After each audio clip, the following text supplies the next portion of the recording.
Salve, salve, ouvintes e ouvintes do podcast do lado esquerdo do muro. Estamos de volta mais uma semana. Eu, Marcos Orenstein e João Miragaia. Fala aí, João, tudo na boa? Fala aí, Marquinhos. Tô aqui um pouco gripado, sei lá que porra de vírus é esse, se é corona, se não é. Enfim, aqui em Israel não tem mais nenhuma restrição pra corona, né? Já tomei mais 5 vacinas, 6, sei lá, perdi a conta, então nem faço mais exame. Mas aí é isso, tô aqui uma semana aí, mais ou menos um pouco menos, enfrentando essa merda. Uma Mas vou ficar bom. semana já? É. Porra. Não, uns 5 dias eu tô, cara. Então essa semana eu tô meio cambaleado aí. Mas enfim, Sabe, tô tem gente que vivo. ainda faz teste do corona aqui, né? Em Israel, cara, não conheço ninguém. No Brasil, eu Eu sei que ainda conheço, faz, cara. ainda Gente tem que que fica fazer, porque no doente. Brasil tem quarentena ainda, né? Meu Nossos filho é ouvintes sabem mais que a doente. gente. Eu conheço um cara que ficou doente. Falou, não, eu fiz o teste. Eu falei, pra quê, né? Pra ficar em casa? Aí ele falou, enfim, porque Nem aqui não pra tem nenhuma isso. obrigação, né? Nem pra isso você pode ficar em É. casa. Tipo, Acho que as pessoas esqueceram completamente que é o corona por aqui. Ainda bem, né? Virou parte realmente do nosso dia a dia. aqui a pandemia virou coisa do passado distante, né? Pois As é, pessoas se referem à pandemia totalmente. como se ela tivesse sido há 40 anos e foi logo ali, anteontem. Pois é. Mas de qualquer forma, melhoras aí, João. Melhoras aí nessa sua gripe, para que ela passe o quanto antes. Gravando o nosso episódio 266, naquela tradicional quinta-feira, 12 de setembro, 9h53 da noite, aí, começando a gravação desse nosso episódio. Lembrando a todos os nossos ouvintes e ouvintes que estamos aí na Blue Sky, né? Fizemos aí a nossa propaganda no final do último episódio, mas fazendo agora no início. Quem quiser nos procurar, está lá, @JoãoKM e ponto, e é toda a continuidade aí do Blue Sky, né? Que eles têm Ponto essa. BSKY Porra, ponto social. É, mas eles porra. se inscreverem só @João KM, ele já me acha. Já acha, né? E tem também o arroba do lado esquerdo, que sou eu que dou aquela dirigida no perfil, né? Que é o perfil do nosso podcast também. Quem quiser, estamos lá seguindo.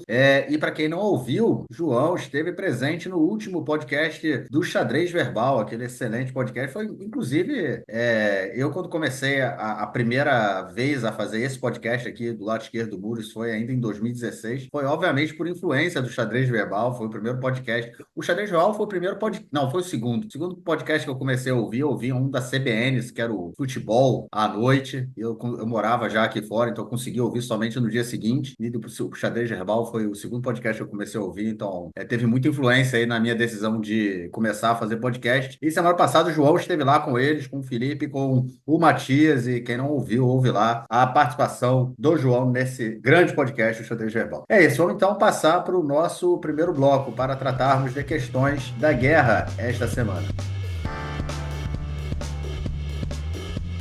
Bom, gente, o que não falta essa semana enfim, são, vamos dizer, frentes de guerra, né? Começando a falar sobre a guerra essa semana, a primeira frente que a gente vai falar é a frente interna, é isso mesmo.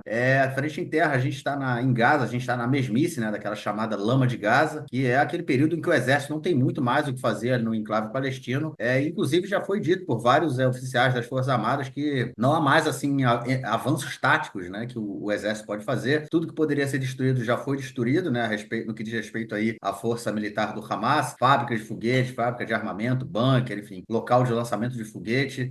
O exército disse que não tem mais o que fazer nesse sentido ali em Gaza, e como todo mundo sabe, né, a gente, inclusive, a guerra não acaba, a gente sabe muito bem os motivos pelos quais isso não acontece.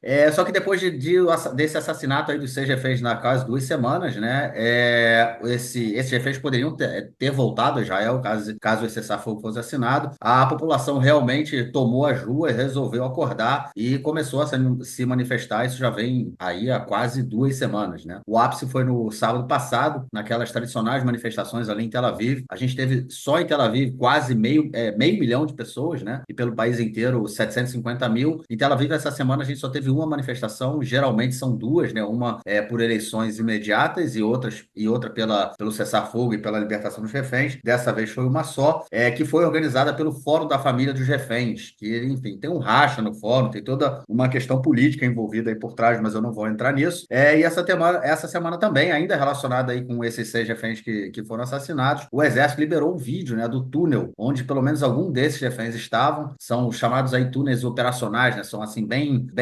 curtos, né, bem estreitos, baixos, sem luz, sem ventilação, enfim. Condições terríveis em que se encontravam aí pelo menos aqueles reféns, e outros podem estar na mesma situação. E o curioso é que esse tipo de vídeo, realmente tem duas reações, né? Uma que quem é a favor favor do cessar-fogo e pela libertação dos reféns, vai pressionar, argumentando, né, com toda razão, obviamente, que os reféns estão morrendo a cada instante, que eles não podem continuar vivendo nessas condições, ou pelas condições em que eles estão sendo presos, ou pelos bombardeios, né? E também o pessoal que está menos preocupado em trazer os reféns de volta vai dizer que isso é mais uma prova de que se tem que acabar, exterminar com o Hamas a todo custo até o final. Mesmo que isso custe aí a vida dos reféns e a deterioração total da sociedade israelense, porque acho que não há nenhuma possibilidade de se pensar em uma reconstrução da sociedade. Eu não sei nem se é possível, como vai acontecer isso, como será, né? Se, enfim, isso pode realmente acontecer, sem que o retorno dos reféns aconteçam, né? Acho que para a sociedade israelense começar a pensar no futuro, os reféns têm que retornar. Eu estive na manifestação lá em Tel Aviv no último sábado. Queria deixar, inclusive, também um abraço aí para o Volô, nosso grande amigo. Encontrei com ele na manifestação. Primeira vez que eu encontro com alguém na manifestação. Também estava por lá. E um clima bem diferente, né? Um clima com pessoas bem irritadas, bem tensas pelo fato desses reféns terem morrido. Reféns que poderiam já estar aqui caso Bibi Netanyahu assinasse aí esse acordo de cessar-fogo. E a questão é a seguinte, João. A pressão aumentou nas últimas semanas por conta do que aconteceu com o refém. E será que o povo vai conseguir parar o Netanyahu? Olha, eles estão tentando, né? A população acordou. Esse episódio do assassinato desses 6 reféns que poderiam ter sido trocados vivos acordou a população. A gente comentou na semana passada os protestos que já tinham acontecido durante a semana, que também aumentaram em número, né? Não só aquele episódio, do fatídico domingo e da segunda-feira da greve, mas também durante a semana a gente viu alguns protestos com algumas milhares de pessoas, o que não é tão típico, pelo menos a partir do começo da guerra. E no sábado a gente chegou ao número aparente de 750 mil pessoas, das quais cerca de 500 mil estavam somente em Tel Aviv. Isso é mais do que toda a população da cidade. Tel Aviv tem 460 mil pessoas, não da região metropolitana, mas do município de Tel Aviv. E outros 250 mil estariam dispersos em outras cidades do país, principalmente em Jerusalém e Haifa. Em Jerusalém se calculava que tinham mais de 50 mil pessoas, em Haifa outras 30 e poucas mil, e o resto espalhados em vários pontos do país. Enfim, 5 mil aqui, 10 mil ali, em Queisária, que é onde fica a residência oficial, perdão, a residência privada da família Netanyahu. Também há manifestações relativamente grandes, como em Karkur, que é um lugar próximo a Queisária. Às vezes a polícia não permite a manifestação em Queisária, então eles realizam numa localidade próxima. Eles sabem que essas manifestações na frente da residência da família Netanyahu são, enfim, elas mexem com a família Netanyahu muito mais do que os protestos na Kaplan ou na Begin em Tel Aviv, né, que eles estão longe, não estão nem aí porque está acontecendo ali, entendem que aquilo é a oposição e não se importam, mas segundo o jornalista Chaim Levinson do Haaretz, a primeira-dama Sarah Netanyahu tem pânico de manifestações na porta da casa dela. Ela acha que ela está correndo risco de vida quando essas manifestações acontecem. Isso não é simplesmente bravata, ela realmente teme pela sua vida. Se ela é neurótica por isso, exagera, ou se ela tem algum medo justificado. Eu não sou psicólogo de ninguém, nem trabalho na polícia para avaliar quais são essas possibilidades. O que eu sei dizer é que até agora a gente não teve nenhuma nem tentativa de ferir ninguém da família Netanyahu. Então, enfim, me parece um pouco exagerado, pelo menos, né? Mas minha opinião de leigo. Agora, os protestos eles seguem altos e a questão dos 6 reféns assassinados não sumiu dos noticiários essa semana. Pelo contrário, a gente viu essa semana o pai do refém Uri Danino, que foi um dos 6 assassinados, que é um rabino ultra-ortodoxo, pertencente, um nome importante, um quadro importante do partido Shas, que encontrou o Netanyahu. Shas, vale a pena lembrar, enfim, é um partido que faz parte da coalizão, e ele cobrou o Netanyahu, disse que se trata de pikuach nefesh, que é no judaísmo o conceito de que a vida vem em primeiro lugar e que sacrifícios têm que ser feitos para preservar as vidas, que o Netanyahu, enfim, que o filho dele foi assassinado em túneis construídos pelo Hamas com o dinheiro que o Netanyahu deu para o Hamas. Nenhuma mentira, ele disse, mas pegou muito mal. Inclusive ele começou a ser atacado pela base bibista, né? De várias maneiras possíveis, mas enfim, pegou mal essa informação, essa frase que ele disse para o Netanyahu, para o Netanyahu, para o governo de maneira específica, e toda a imprensa repercutiu, a população também. Isso correu por aí, enfim, foi forte, foi um comentário muito forte que ele escutou de alguém que não é um secular de Tel Aviv, né? Está falando aí de um rabino sefaradi ortodoxo.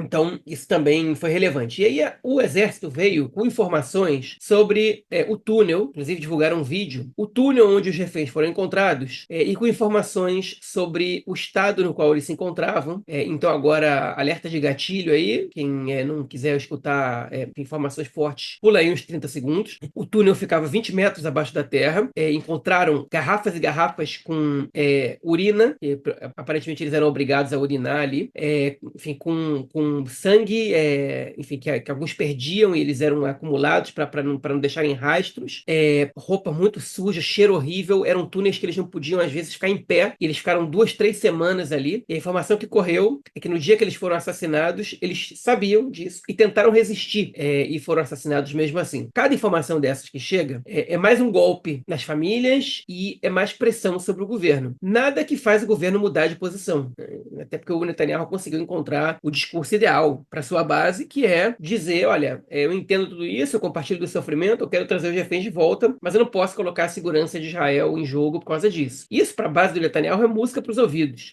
porque é o primeiro-ministro duro que está encarando as famílias que estão colocando pressão para que ele se renda, mas ele é forte e não vai se render, e etc, etc e tal. Então ele consegue se segurar também porque ele tem uma coalizão que, no momento, entende que ruim com ele, pior sem ele, e para alguns nem tão ruim assim com ele. Então, basicamente, ele consegue ir sustentando, apesar das manifestações, apesar da pressão, vai saber até quando. Pois é, vai saber até quando. Agora o nosso assunto é Gaza em si, esse é o tema, né? A catástrofe ali na região só se aprofunda. Na semana passada, comentamos aí sobre os casos de poliomielite. Em julho, tinham sido detectados 3 casos ali na região de Khan Yunis e Deir al-Balah, que é onde a maioria da população de Gaza se encontra hoje. Há 25 anos não havia casos de polio ali em Gaza, segundo a Unicef, e a campanha que a ONU lançou, ela queria, enfim, vacinar até 640 mil crianças, né? Durante agora esse período de guerra. Na última semana, eles começaram a campanha, já tinham vacinado quase 200 mil na última semana. Essa semana continuaram, inclusive, também no norte de Gaza, em regiões fora da chamada região humanitária, a gente vai falar dela já já, né? E a Unicef informou que 530 mil crianças dessas 640 mil aí, que é o alvo dela, já foram vacinadas aí na faixa de Gaza contra a poliomielite. E lá em Khan Yunis, né, onde a semana passada aconteceu aí a vacinação das crianças, a gente teve um ataque, né? Uma região foi definida aí como região humanitária, a gente teve um ataque da Força Aérea Israelense, um ataque enorme, daqueles que deixam aquelas crateras gigantes, né? Daquele que matou o Muhammad Deif e outro oficial do Hamas, eu não me lembro o nome dele agora, foi logo no início da guerra. Teve também um ataque gigante, assim, que a gente pôde ver essas crateras. Nessa última semana, os alvos foram Samer Ismail Hader Abu Dakia, que era o chefe do sistema da Força Aérea do Hamas, era o chefe do sistema aéreo do Hamas, né? Que trabalhava ali com drones e tudo mais. Osama Tabash, que era o chefe do departamento de observação, e um oficial também chamado Iman Mahfouz, que, de acordo com o exército, todos eles estavam envolvidos também aí no ataque do Hamas do 7 de outubro. É isso, cara. As últimas informações eram de 19 mortos, dezenas de feridos e muito mais desaparecidos ainda, e isso aí é só um exemplo, né, do que a gente chama da lama de Gaza, que com o tempo acaba tendendo a virar areia movediça. Pois eu não vou me estender muito.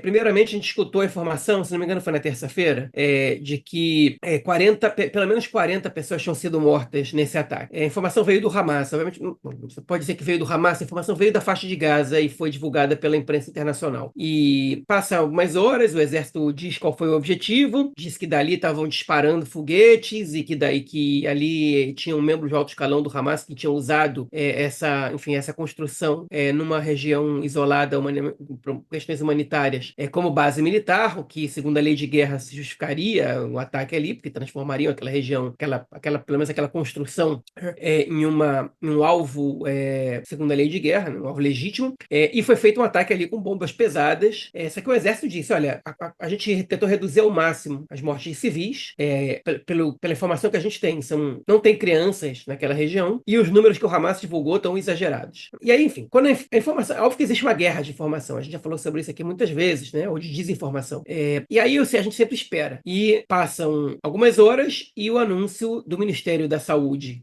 de Gaza, Palestina, em Gaza, que é controlado pelo próprio Hamas, fala em 19 mortos. Eles ainda estavam buscando corpos nos escombros, eu não vi desde então se esse número aumentou ou não. 19 é um número alto de mortos para um ataque, não é 40, mas é um número alto. E o exército continua defendendo que a grande maioria das pessoas que foram mortas nesse ataque foram terroristas que estavam fazendo um uso ilegal dali, o que o Hamas nega, né? Agora, se o comandante do setor aéreo do Hamas foi morto ali, é pouco provável que ele estivesse ali só se escondendo ou só de passeio, né?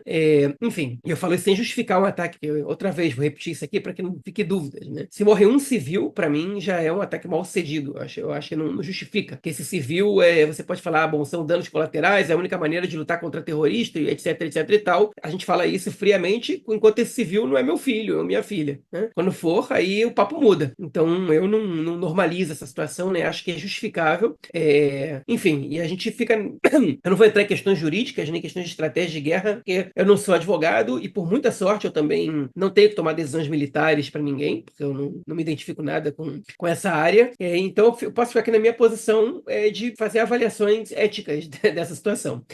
Foi um ataque duro, forte, que vem se repetindo, embora em quantidade menos constante, vamos dizer assim, do que até fevereiro, março. A gente vem no aumento de ataques nessas regiões, principalmente centrais da faixa de Gaza, no último mês e meio. E teve numa escola também, na cidade de Gaza, que segundo o exército, estava servindo também de base militar para comandantes do Hamas, mas ali vários civis, inclusive crianças, foram mortos, e isso é comprovado, o próprio exército reconheceu. Então a gente vê esse aumento, e eu começo a questionar se esse tipo de ataque, eles não são uma espécie de retaliação ao assassinato de 6 reféns, uma vez que o discurso do governo é de que somente a pressão militar é o que vai trazer os reféns de volta, e que você não pode dar de presente para o Hamas um cessar-fogo depois de eles matarem 6 reféns. A lógica me permite concluir, apenas a lógica desse governo, que esse tipo de ação são ações de retaliação. E essa não é uma retaliação grande o suficiente quando a gente conhece de quem se trata, no caso, né, do governo israelense, do próprio exército de Israel e da mentalidade militar israelense, que é proporcional à morte dos 6 reféns. E quando eu digo isso, eu estou dizendo que, em geral, o exército e o governo realizam operações ainda mais destrutivas do que essa. Portanto, para concluir, eu acho que a gente pode esperar mais ações militares com uma boa quantidade de mortos em algumas regiões da faixa de Gaza, em virtude da morte dos 6 reféns. Que vai levar a gente para onde? Para lugar nenhum. É isso, né? A lama de Gaza. Você joga uma bomba numa região que concentra a grande maioria da população de Gaza, de refugiados. A estimativa é de que cerca de 70% a 80% da população de Gaza se encontra ali na região de Khan Younis e do campo de refugiados de Amassawi. E é onde foi a bomba caiu. E vai dizer que você minimizou danos colaterais? Minimizar danos colaterais é não jogar a bomba. Caso contrário, vai sempre ter esses danos colaterais aí. E é o mais impressionante, né? Vidas são danos colaterais. É isso, vamos para a próxima, João. Vamos falar. A gente sempre fala dos colonos da Cisjordânia, né? Daquela galera lá, dos terroristas, do tudo mais. Mas e os de Gaza, hein, cara? E essa galera aí que quer recolonizar Gaza? Essa galera que quer reconstruir os assentamentos judaicos no meio de 2 milhões de palestinos. Desde o início da guerra já organizaram alguns eventos, né? Tipo panfleto no estilo panfleto imobiliário, convocaram manifestações, passeatas, já começaram, inclusive, também a se organizar em termos práticos. Construíram um posto avançado, que até agora conta com 2 famílias fixas, né, que estão lá constantemente, e visitantes que passam por lá alguns dias. O nome desse posto avançado se chama Eliasa, que é parecido com Eliezer, né, com o nome Eliezer, que tem uma conotação, obviamente, religiosa também. E até o momento, esse posto avançado, ele está localizado perto do kibbutz Yad Mordechai, que é, inclusive, onde mora, né, o Benny Gantz. Esse posto avançado foi construído agora e tem como objetivo se transferir para o interior de Gaza quando essa rapaziada aí achar que deve fazer assim. É isso mesmo, cara. Para onde é que a gente está indo, cara? A colonização de Gaza, ela serve a quem? Você lembrou bem, o Benny Gantz está morando lá temporariamente, né? Foi uma medida para prestar apoio aos moradores da região, que ele mudou o seu endereço para a região da fronteira com a faixa de Gaza, para dizer eu vou ficar aqui também e mostrar que eu posso, né? O kibbutz, inclusive o kibbutz Yad Mordechai, ele é um kibbutz fundado por membros do movimento Hashomer Hatzair, sobreviventes do levante do gueto de Varsóvia. É outro kibbutz que foi fundado também por não só do gueto de Varsóvia, mas principalmente, né? Outro, inclusive o nome Yad Mordechai, em homenagem ao líder do levante, Mordechai Anilev. Outro kibbutz que foi fundado também por sobreviventes do gueto, mas aí do movimento Dror, é o kibbutz Lochamei Agetaot, que fica na parte norte. Se não me engano, está evacuado agora.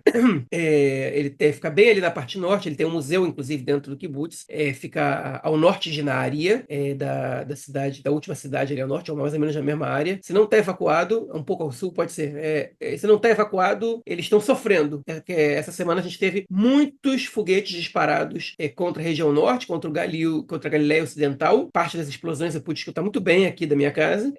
E, enfim, foram dias intensos aí de bombardeio. Mas, enfim, voltando à questão da colonização, ou pelo menos da tentativa, dos projetos de colonização da faixa de Gaza. O jornal Haaretz divulgou uma reportagem muito interessante sobre um posto avançado, que é como a gente chama aqui na verdade no hebraico, né, Mahaz, as colônias ilegais. E quando eu digo ilegal, é segundo a lei israelense, ou seja, nem sequer a lei israelense permitiu a fundação desse assentamento, o levante desse assentamento. Enfim, eles simplesmente pegaram uns containers, umas construções básicas, às vezes barracas, e inauguraram um assentamento. Eles tentaram armar esse assentamento em 3 lugares diferentes. Nos 2 primeiros eles foram evacuados, e no terceiro eles foram um pouco mais inteligentes e armaram algumas barracas na floresta que fica ao lado, né, no bosque que fica ao lado do Kibbutz Yad Mordechai, que é um lugar onde muita gente às vezes acampa, e eles fundaram como se fosse uma espécie de camping. E aí eles foram melhorando um pouco a estrutura e agora, enfim, a estrutura já é um pouco grande demais para que ela seja evacuada com a mesma facilidade que foram os últimos. Embora muito pouca gente efetivamente more ali hoje, né? São 2 famílias moram ali de maneira fixa, e outras pessoas vão passar 2 noites por semana, 3, para poder dar vida ao lugar e também para poder passar uma imagem de que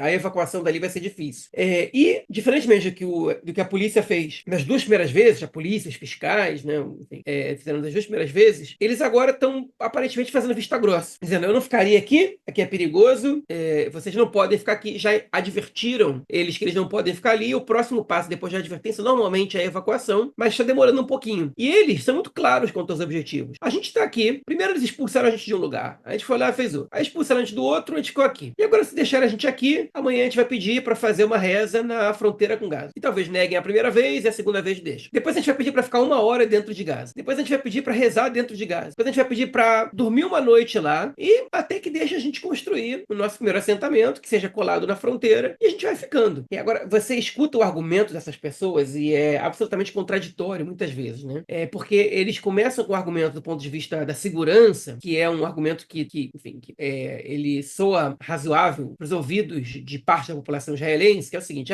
eles não ligam para as mortes, eles consideram as mortes um sacrifício necessário para a sua luta. A única coisa que faz eles entenderem que perderam é quando a gente tira deles terra. Então a gente vai tirar deles terra para eles aprenderem que isso não se faz, né? Mas logo depois você vê no discurso deles que eles falam: não, Gaza é um direito do povo judeu, a gente tem que voltar a habitar tudo isso. Já começa a falar em habitar o sul do Líbano, enfim, e alguns já começam a falar em expulsar a população dali, né? E por isso hoje a gente viu, segundo uma pesquisa que fizeram com moradores de Gaza, que metade da população de Gaza disse que pensa sério em sair dali e não morar mais ali. Os planos de expulsão, de soft expulsão, né? Porque você não efetivamente expulsa, você torna a vida dessas pessoas um inferno a ponto delas pedirem para sair, né? Eles vêm se concretizando. O exército pode dizer: não são os nossos planos, mas o governo, pelo menos em parte, eu diria em grande parte, acredita nisso. O que o governo precisa para incentivar ainda mais a população de Gaza a ir embora dali é que eles vejam colonos se apoderando das terras da faixa de Gaza. Ali é um pesadelo total, maior do que o que existe até agora. E aparentemente é isso que está em jogo nessa situação, e que aos poucos eles vão começando a se assentar dentro da faixa de Gaza e que no futuro próximo eles não sejam tirados e que vão ficando. E esse é um pesadelo para a população de Gaza, é um pesadelo para mim também. Outra vez a gente vê colônias judaicas, é um retrocesso perigosíssimo, é uma violência contra a população local, é uma violência contra qualquer perspectiva de acordo. Isso para mim é terrível e é força para o Hamas, né? Porque que a população vai... A população não vai entender: pô, a gente elegeu o Hamas, a gente está aqui com o Hamas e é isso que a gente recebe. Não, a população vai ter o seguinte: esse é o que os sionistas sempre quiseram, estavam só esperando a oportunidade. Que o Hamas vai dizer exatamente isso. E é assim que funciona. Então, a gente está vivendo essa situação, que é esse perigo de isso acontecer. Ainda não aconteceu. Eu não sei se vai acontecer, porque eu acho que existem muitas outras questões no meio disso, mas o que eu não tenho dúvida é que quando esses grupos se fortalecerem e tiverem uma mini oportunidade, eles vão tentar fazer isso acontecer. E vão tentar com muita força. Não vão tentar assim de brincadeira, ou tentar mais ou menos, ou ser tão calculista assim. Eles vão com tudo para isso. Eles têm muito apoio, eles têm 10, 15% da população que não só apoia isso, como está disposta a participar desses eventos de construção. Eles têm dinheiro, eles recolhem de doação, eles têm organizações, ONGs, como por exemplo a organização Nahalá, que trabalha dia e noite para isso. E eu não me surpreenderia se visse isso acontecendo em breve, essa tentativa de colonização de territórios da faixa de Gaza, de roubo de terras, basicamente falando, acontecendo agora no meio desse governo. Por que ainda não aconteceu? Eu acho que ainda não aconteceu porque o exército ainda não permitiu que acontecesse. E o Netanyahu, especificamente, não o governo, mas o Netanyahu, ele sabe que isso geraria um problema para ele agora. Talvez, se o Trump vencer as eleições, ele possa flexibilizar esse começo de construção de assentamentos ilegais na faixa de Gaza e deixar que isso aconteça de maneira desordenada, fazendo de conta que ele de alguma maneira combate isso, como acontece na Cisjordânia. Na Cisjordânia, a ampliação de assentamentos ela é constante, de assentamentos ilegais, eles são levantados do dia para a noite, vários já foram construídos desde o 7 de outubro, e o governo faz vista grossa quando não apoia por baixo dos panos. Então, basicamente, em Gaza, esse é o receio. Só que hoje é perigoso para Netanyahu corroborar uma posição dessas, e ao contrário da Cisjordânia, quando Netanyahu diz que ele apoia a colonização da Cisjordânia, na faixa de Gaza ele diz que não. Porque ele diz que não, porque ele sabe que a comunidade internacional vai relacionar a guerra a uma tentativa de roubo de terra, que é um crime de guerra, anexar territórios depois de uma guerra é um crime de guerra, e ele, numa situação delicada como a que ele está passando agora, não pode se dar o luxo de falhar em alguns pontos. Ele entende isso, inclusive ele pressionou essa semana a conselheira jurídica do governo a começar uma investigação governamental sobre as ações dele e do Yoav Gallant para evitar que o TPI emitisse as ordens de prisão, para dar uma justificativa. Olha só, a justiça está aqui investigando a gente. Só que a conselheira jurídica do governo ela disse o seguinte: eu não quero essa investigação. Eu quero uma comissão investigativa pública que seja correta e que avalie tudo, e é o que a população quer. Inclusive, acabou de sair no Canal 12 que 85% da população é a favor e só 6% são contra essa comissão investigativa. Então, o Netanyahu não pode jogar com isso, e o exército ainda não deu essa abertura. O alto comando do exército não é a favor da recolonização de Gaza. Mas pode ser que, em conchavo com alguns soldados, com oficiais de baixa patente, isso comece a acontecer em breve. Eu não descartaria essa possibilidade. Também por isso a gente precisa urgente do cessar-fogo. É mais uma razão para que a gente queira urgente um cessar-fogo, para impedir que Gaza seja recolonizada. Eu só queria trazer alguns dados aqui, né, que você estava falando dessa questão da situação tá tão ruim na faixa de Gaza, que saiu a pesquisa aí que boa parte da população da região quer sair. A gente sempre comentou a questão da fome, a questão de entrada de caminhões na faixa de Gaza, uma informação, lembrando, né, a gente já comentou isso anteriormente, que desde que começou a operação israelense em Rafah, o Egito impede a entrada, né, de caminhões ali por aquela passagem, que era a principal passagem, né, de entrada de ajuda humanitária. E aí, no início da guerra, né, no mês de novembro, era uma média semanal, uma média diária de 83 caminhões entrando, né? E depois subiu um pouco, em janeiro foi 130, depois começou a cair, começou muito a se falar da fome em Gaza em fevereiro, subiu muito em março, em abril chegou aí a uma média de 139 por dia em março, 169 em abril, de caminhões, o que não é muito, né? Lembrando, 500 era a média diária que entrava antes da guerra, então a gente está falando aqui de 170 entrando por dia, então é mais ou menos um pouco mais de um terço, né, do que costumava entrar antes da guerra. Só que desde que Israel começou a operação em Rafah, em maio, isso caiu drasticamente. Em maio a gente teve uma média diária de 94, em junho 77, em julho 79, em agosto subiu um pouquinho para... Não caiu, continuou caindo para 60 e pouco, 69. Ou seja, a gente está com uma situação da fome em Gaza muito mais grave do que a gente tinha aí em novembro ou em fevereiro, quando todo mundo falava dessa questão, né? Ou seja, a situação em Gaza está muito, muito, muito crítica. E quanto mais essa guerra se prolonga, pior essa situação vai se tornar, né? Então, o que a gente mostra aí realmente enfim, as pessoas param de falar da fome, vai sempre trocando o tema, trocando o assunto, mas a situação lá nesse aspecto também continua muito ruim. E você falou da questão dos assentamentos, né, que foram construídos aí ilegalmente, desde que esse governo tomou posse em dezembro de 2022, finalzinho de dezembro, né? Ou seja, a gente está aí há 1 ano e 9 meses com esse governo. Foram 41 outposts, postos avançados ilegais, que foram criados na Cisjordânia. 41, sendo que 24 só durante os últimos 11 meses aí, desde que a guerra começou. Então a gente pode ver a extensão realmente disso, essa intenção do governo de colonizar colonizar. Eles têm o Ministério da Colonização, né, do Ministério da Administração Civil, que é o Smotrich que dirige. Tem o Ministério da Colonização também, né, que é o Ministério da Uritz-Truk, que é o ministério que distribui verba para assentamentos e tudo mais. Ou seja, realmente é, sem sombra de dúvida, uma prioridade do governo, a colonização. Já que a gente está falando disso, colonização, assentamento, vamos lá para esse lado aí do território, né? O outro lado do território palestino, no caso, Cisjordânia, do lado direito do muro. A gente fala pouco da Cisjordânia, geralmente quando a gente fala sobre justamente aí os pogroms, roubo de terra, terrorismo dos colonos, expansão dos assentamentos, mas a verdade é que a Cisjordânia se tornou há muito tempo uma frente nessa guerra, né? Uma frente meio que silenciosa, pouco midiática, né? Justamente para manter as coisas ali meio que em fogo baixo. Aqui a gente usa, né, meio no chucho, né? No sapatinho, baixinho ali, sem as pessoas falarem, é mais ou menos assim que a questão da Cisjordânia vem sendo tratada, mas a situação realmente é a seguinte: no norte da Cisjordânia o bicho está pegando com o exército. No final de agosto, na primeira semana de setembro, foram realizadas operações em Jenin e Tulkarem, tanto nas cidades quanto nos campos de refugiados. O exército saiu aí dessas duas regiões no dia 6 de setembro, ou seja, há pouco tempo, e foram 10 dias de operação. Na verdade, foi a maior operação nessa região desde 2022, ou seja, mais de 2 décadas, desde a segunda intifada.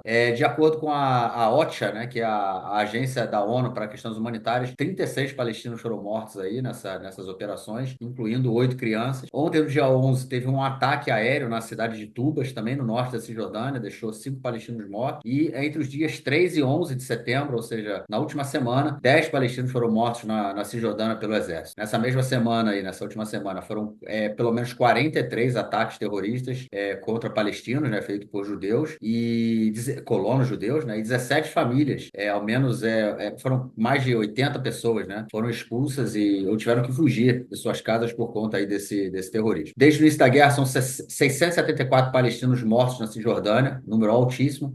Cisjordânia e Jerusalém Oriental, ao menos 11 deles foram mortos por colonos. Foram até agora 57 ataques aéreos na Cisjordânia, o que é um número absurdo, absurdo, absurdo. E mais de 1.627 pessoas perderam suas casas aí por conta do terrorismo dos judeus. Em meio a tudo isso, João, a Cisjordânia passa por uma crise econômica. Smotrich, como ministro das Finanças e ministro da Ocupação, segura o quanto pode o repasse dos impostos para a autoridade palestina, e o governo não permite que os palestinos ali da Cisjordânia entrem em Israel para trabalhar, como faziam antes do 7 de outubro, apesar do Shabak dizer que isso é fundamental para que a autoridade palestina não quebre, mas é justamente o contrário, né? Justamente isso que o Smotrich quer, né? A queda e a quebra da autoridade palestina. Colonos terroristas com apoio do ministro das Finanças e da Ocupação, Bezalel Smotrich, do ministro da Polícia, Benito Gvir, da ministra da Colonização, Uritz Truk, fazem a limpeza étnica, expulsando ou forçando a fuga de palestinos. E o governo, nas pessoas desses ministros aí, esses mesmos ministros, avança com a política de colonização e anexação do território palestino. A crise econômica e política aumenta na Cisjordânia e a autoridade palestina se enfraquece. Uma nova intifada pode estar aí aparecendo, João. Será que o exército pode cobrir tanta frente, cara? Olha, sobre a nova intifada, a gente vem falando disso há muito tempo, né? E, inclusive, você citou aí o Volô, né? Que ele até sacaneou a gente. Todo podcast vocês falam que tá quase acontecendo, tá prestes a acontecer, e não acontece, né? Então, enfim. E a verdade é que não é só a gente que é profeta do apocalipse com relação à Cisjordânia.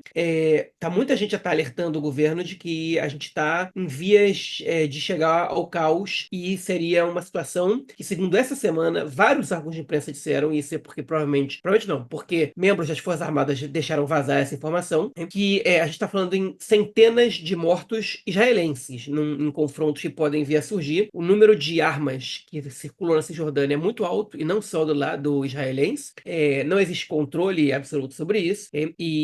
O exército já disse para o governo medidas que eles podem fazer para atenuar e para evitar esse risco, ou pelo menos tentar evitar esse risco, porque pode ser que o caminho já seja sem volta. E aí eles falam: aumentar a entrada de trabalhadores palestinos, que são muito importantes para a economia local, né? Um operário palestino muitas vezes ganha mais do que um profissional liberal, um operário palestino que trabalha dentro de Israel. Os salários em Israel são muito mais altos que os salários dos territórios.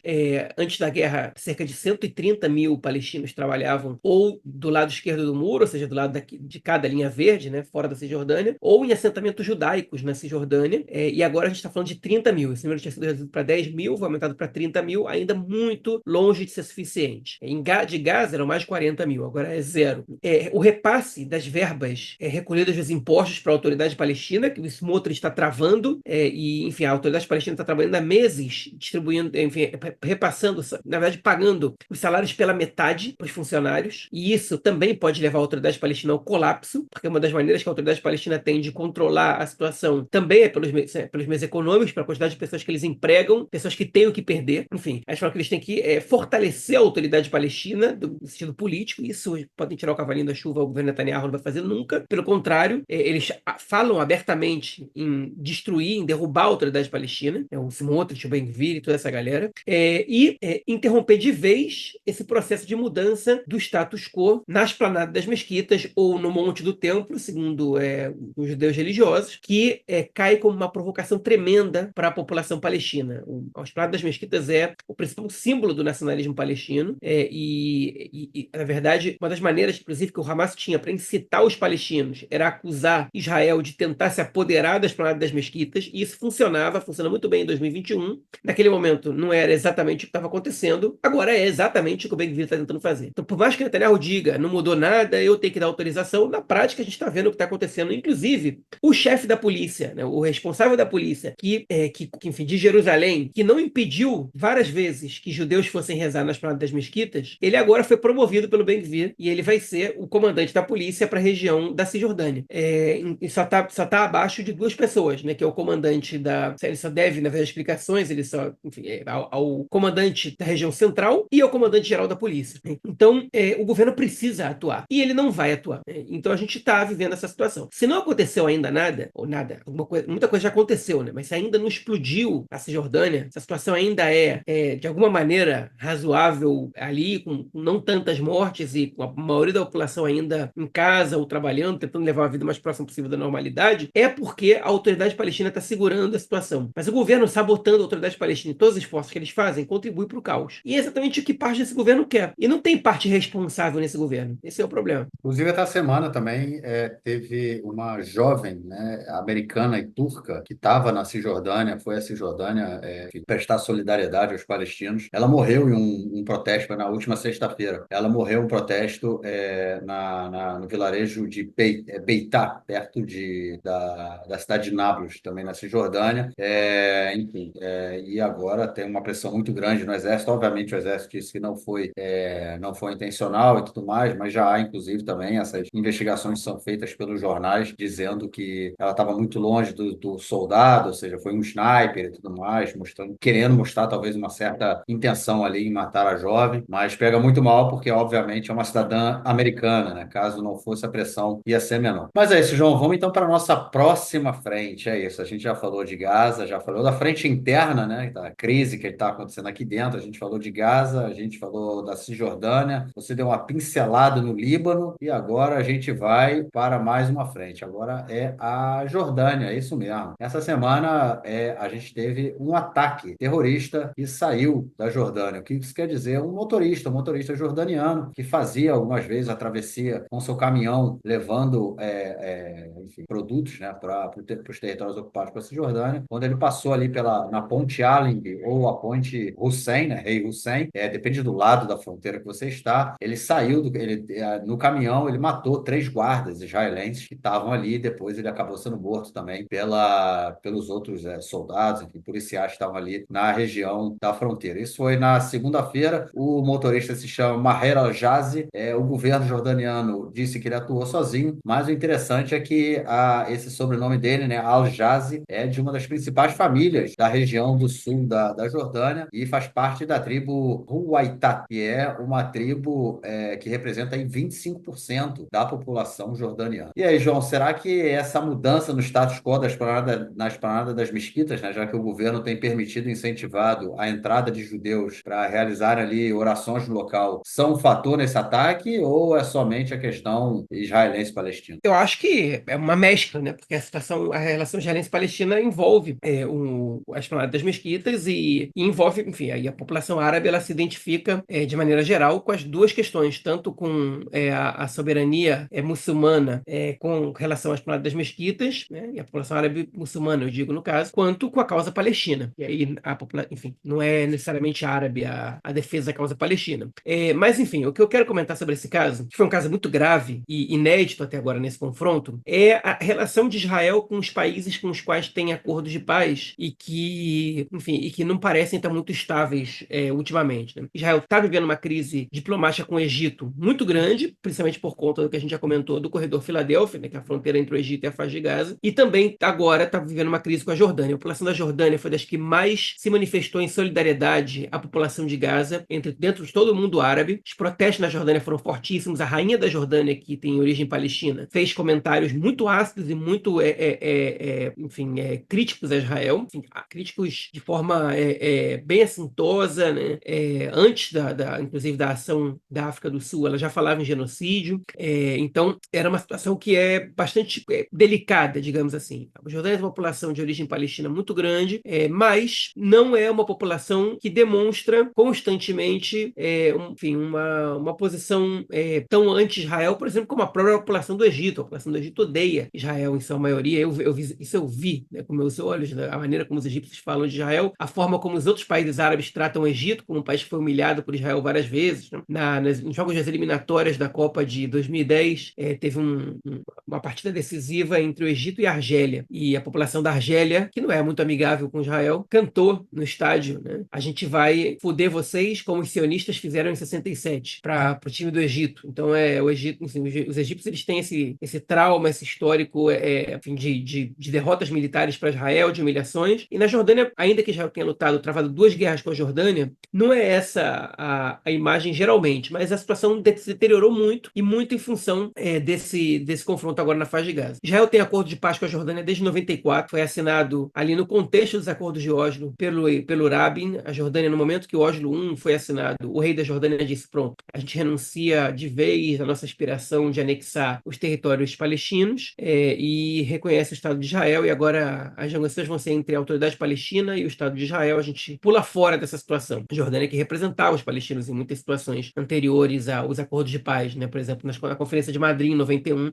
a delegação palestina foi representada em conjunto com a Jordânia, no caso, né? Que foi negociações bilaterais e multilaterais entre os países aqui do Levante. Enfim, e desde então a Jordânia tem uma situação razoável com Israel. A gente tem 3 passagens, a gente tem agora, por exemplo, o transporte interno, na verdade, as exportações e importações já são realizadas por meio da linha férrea, a passagem ali próxima à cidade de Beit Shan. O trem, quando começou a chegar ali em Beit Shan, ele também já facilita muito as trocas comerciais. Inclusive, as 3 passagens são essa, né, um pouco mais ao sul do Lago Kinneret, ou do Mar da Galileia, na região de Beit Shan. Uma é a passagem de Allenby, que fica ali dentro da Cisjordânia, que no caso não é exatamente com Israel, é com a Cisjordânia. E a terceira é a passagem Rabin, que fica na divisa entre Eilat e Aqaba. Aqaba é a cidade portuária da Jordânia, ali no Mar Vermelho, que fica bem ao extremo sul dos 2 países. Enfim, a passagem de Aqaba é uma passagem muito turística, a passagem de Beit Shan é uma passagem muito comercial, e a passagem de Allenby, ela é uma passagem usada muito por palestinos, especificamente palestinos que querem viajar para o exterior e que não recebem autorização de viajar por meio do aeroporto Ben Gurion em Israel, e aí vão para a Jordânia para fazer viagens para o exterior. Eles cruzam a fronteira, chegam muito rápido em Amman. Amman fica próxima ali à passagem, né? Se não me engano, 1 hora e pouco você chega ali da passagem de Allenby até o aeroporto de Amman, e dali eles pegam os voos internacionais e etc. Então é uma passagem que é para isso. Mas, obviamente, que também passa por ali comércio, que quem cuida da segurança, quem cuida da fiscalização ali é Israel. Israel controla toda a fronteira, inclusive entre a Cisjordânia e a Jordânia. E o que aconteceu foi que um caminhão que estava passando por ali passou a fronteira, e quando estava desse lado da fronteira, ou seja, do lado da Cisjordânia, um homem saiu dali de trás e disparou contra 3 seguranças e matou os 3. Os 3 seguranças, por acaso, eram colonos. Eles poderiam não ser. Quem trabalha na segurança ali não necessariamente é colono, não. Eles, no caso, eram. Um deles era argentino, o outro era russo, ucraniano, e o terceiro era nascido em Israel, né? Todos com cidadania israelense, obviamente. Mas, enfim, e os 3 foram mortos muito rapidamente. As forças tentaram ressuscitar eles, conseguiram ressuscitar eles aí por pouco tempo, mas eles, enfim, no hospital eles foram considerados mortos. O terrorista que disparou contra eles foi neutralizado, como se diz em hebraico, né? Foi morto depois de uma outra troca de tiros. Mas o caso gerou uma crise. Todas as fronteiras foram fechadas com a Jordânia por via terrestre. Houve enfim, um grande debate sobre isso. A Jordânia disse que abriu uma investigação, mas o que acontece de fato é que eles também disseram que, olha, o que aconteceu do lado de Israel. Não teve nenhuma falha na nossa segurança. Isso aí enfim, ele estava dentro de um caminhão, é função de Israel olhar dentro do caminhão. A gente não faz isso, né? E o rei da Jordânia, ele fica numa situação muito vulnerável, porque ele não assume uma posição tão forte contra Israel como a sua esposa, por exemplo, como a rainha, mas ele também não pode se manifestar muito pró-Israel, porque ele sabe que a população da Jordânia não aceitaria uma posição dessa. E a gente tem visto essas manifestações crescerem na Jordânia, e elas são geralmente organizadas pela Irmandade Muçulmana. A Jordânia é um país que tem uma monarquia que o governa já há 100 anos, há mais de 100 anos, quando o mandato britânico criou o reino da Transjordânia naquele momento. É uma das poucas monarquias que ainda sobrevive no mundo árabe, que não foram derrubados por regimes, por exércitos, por golpes militares de cunho nacionalista, que também não foram substituídas em nenhum momento por uma revolução islâmica, né? Eu acho que, com exceção ali dos Emirados Árabes, da Jordânia, do Catar e da Arábia Saudita, não me lembro de outros países que também que sejam governados por monarquias, e mesmo assim, algumas dessas monarquias não são as mesmas há tanto tempo, né? O Emirados Árabes, por exemplo, um acordo político entre os emires que criou os Emirados Árabes, e na Jordânia é a mesma família desde 1920 que governa o país. E é um regime instável, que não é muito popular, a situação econômica na Jordânia não é boa, e grupos de oposição podem se aproveitar disso, inclusive o próprio príncipe, né, o irmão do rei, tentou derrubar o rei há pouco tempo e está até agora em prisão domiciliar, né? Tem 3 anos, mais ou menos, 2, 3 anos. Enfim, então a Jordânia sobrevive graças ao apoio dos Estados Unidos e a um não engajamento total da população em protestos para derrubar o rei, que não aconteceu nem durante a Primavera Árabe, nem agora, porque eu acho que eles observam os vizinhos e entendem que pode ser pior a situação. Eles veem o que acontece na Síria, veem o que aconteceu na Líbia, no Iêmen, e não querem a mesma situação para eles. É ruim, assim, do jeito que está, pior se a gente derrubar o rei. A maioria da população não se envolve nisso, mas a relação com Israel é uma relação que está se deteriorando, está em perigo. Os acordos de paz com a Jordânia e com o Egito, eles estão talvez na sua maior crise e no seu maior risco desde que eles foram assinados. Com o Egito, talvez na época do Morsi, da Irmandade Muçulmana, a gente tivesse uma situação um pouco mais complicada, mas com a Jordânia, eu mesmo que dizer que a gente está vivendo a maior crise com a Jordânia diplomática desde 94, ou seja, nos últimos 30 anos desde que a gente tem o acordo de paz e as relações diplomáticas entre os dois países. E o governo Netanyahu, ele simplesmente só atrapalha. E o Netanyahu, inclusive, uma coisa curiosa, que desde a primeira vez que ele foi primeiro-ministro, ele criou situações de crise diplomática com a Jordânia. A primeira foi quando ele tentou matar o Khaled Marshall, que era o líder do Hamas, que estava na Jordânia, e ele deu uma autorização para uma operação muito arriscada, e os membros do Hamas não só falharam na execução do Khaled Marshall, como eles foram pegos pela polícia da Jordânia. Enfim, eles foram presos, quase que eles foram linchados, e Israel, humilhado nessa situação, para trocar os membros do Mossad, tiveram que libertar o Sheikh Ahmed Yassin, que era o fundador e líder espiritual do Hamas, que estava preso, né, em Israel, e ele foi libertado, se não me engano foi em 97, e ficou em Gaza, vivendo normalmente, até ele ser executado por Israel em 2004. Enfim, então basicamente esse é um momento muito crítico dessa situação de Israel com a Jordânia, e são efeitos dessa guerra. Enquanto a gente não tem cessar-fogo, a gente corre riscos de que as relações de Israel com outros países piorem a ponto de a gente ter relações rompidas, né? Israel, nessa guerra, vale lembrar, teve relações rompidas com a África do Sul, com a Colômbia, com a Bolívia, teve uma série de países que retiraram o embaixador enfim, está em crise com vários deles. Eu acho que os Emirados Árabes, eles foram o único país do Oriente Médio que não se posicionou de maneira absolutamente negativa em relação a Israel, mas obviamente que também tensionou as relações. Enfim, falei demais sobre essa situação, passa a bola aí para Marquinhos, vamos seguir. É isso, vamos então para a nossa próxima frente. Querem mais uma? Então vai, né? Síria, isso mesmo. Israel foi acusado esta semana, como na maioria das vezes, mantém sigilo, né? De ter feito ataques aí na Síria na noite da segunda-feira. No caso, há instalações militares de desenvolvimento de armas químicas e de mísseis de precisão, em que trabalhariam ali especialistas iranianos. O Centro Sírio de Direitos Humanos disse que foram lançados 14 mísseis em 6 locais de milícias uranianas. E hoje teve também uma notícia meio que numa operação estilo James Bond, né? Que forças israelenses teriam entrado ali no local dessa fábrica e pego o material, enfim, muita coisa. João, além da Síria ser meio terra de ninguém, né? Que todo mundo vai lá e ataca quando quer, a gente vê que as tensões e trocas de mensagens entre Israel e Irã se mantêm, né? E também, enfim, principalmente a tensão, eu diria, né? Mas foram 2 informações que saíram sobre a Síria. Eu não vou me alongar muito aqui, não. Eu não vou fazer nenhuma avaliação, até porque eu não tenho muita coisa para comentar sobre isso. A primeira foi essa suposta fábrica de armas químicas da Síria, que era apoiada pelo Irã, com 25 mortos. Os jornais já escreveram a nacionalidade de cada um desses mortos, né? E tinham iranianos, aparentemente iranianos, e as forças Quds entre esses mortos. Quase nenhum civil, eram 3 ou 4 civis, a maioria era gente envolvida com alguma milícia, o Hezbollah, o Irã,